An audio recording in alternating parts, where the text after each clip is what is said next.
But first song, House of Miracles, Brandon Lake. I have no real crazy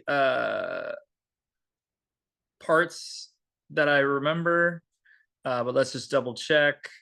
Okay, so we're going to talk first about the verses and the good old. So, yeah, first verse, second verse versus the third verse. So, and I'm already getting into my bad habits again, using my four fingers to swipe. Can't do that, especially with an accent. Okay, so we're in the key of, I believe it's C. That's at least the key that we do it in. I think it's the original, but I'm sure you could do it in plenty of other ones.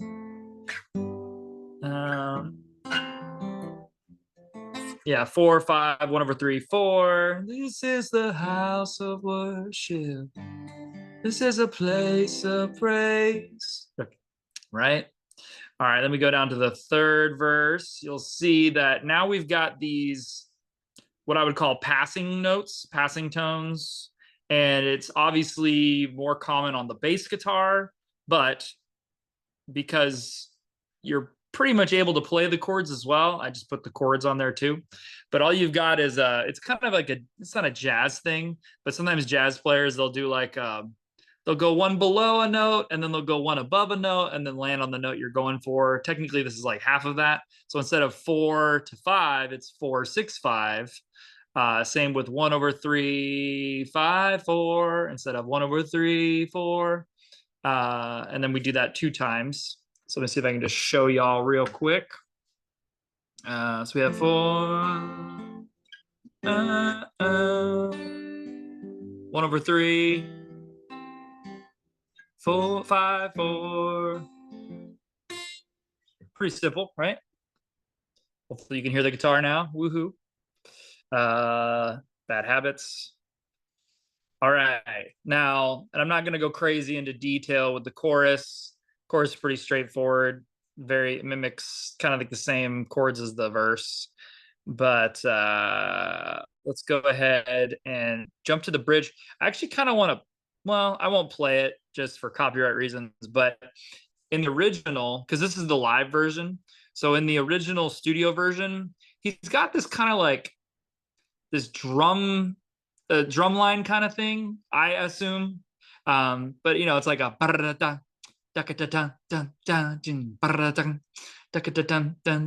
well, the drummer that's playing on a kit, he tries to kind of mimic it, and it almost sounds like it's a little fumbly, you know. I know it's live and whatever, but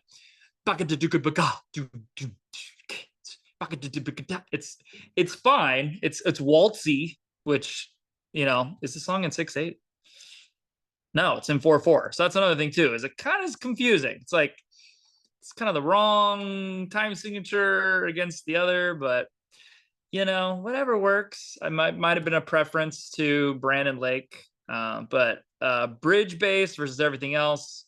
You'll notice that I have the parentheses right with the 1/3, and that implies that someone's doing it and or you don't do it all the time. So inevitably, yeah, the idea is that instead of just playing 5, 6, 4 to the 1, we just literally add that E in that 1/3. But from what I can tell on the recording, it's only the bass. So maybe the keyboard player is doing the third and the bass too. But from what I could tell, just from listening, didn't seem like everybody was doing it, just a couple people. So when you're in a worship service and this song comes up, just clarify with the team, the MD, the worship leader, hey, are we all doing this 1/3 thing in the bridge, or should we just not, or wait? You know, that's another thing too. You could obviously go through, because if you notice on the chart, we do bridge 1, bridge 2, then bridge 1, bridge 2 again. Even I think down here, nope, doesn't do it again. But you know, maybe not the first 1 and 2 we do it, maybe the second 1 and 2. That's kind of a cool little compromise. And then lastly, let's see. Yeah. Oh, but before I forget, the end of this song, if you've listened to the original version and you listen to it in its entirety, it has like a 10-minute long prayer at the end, which is nice. That's cool. But in most cases, especially for a live album, you can literally just cut that to where the song actually ends before the prayer and then have the prayer kind of, you know, say, House of Miracles, parentheses, or whatever, prayer. And that way people can either skip it or, the only bummer with that too is if you have it on shuffle and you're trying to listen to the album and then it just goes to the prayer. I mean, you can always just skip it.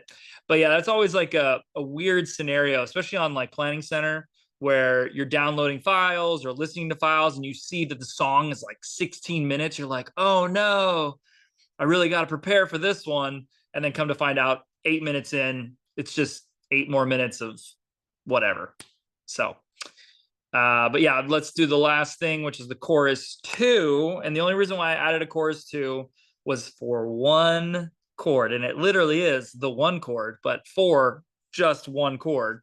And you'll see on that last line, everything in the name of Jesus. And then instead of just 1/3, which it normally does, normally just goes straight to the 1/3 to the 4.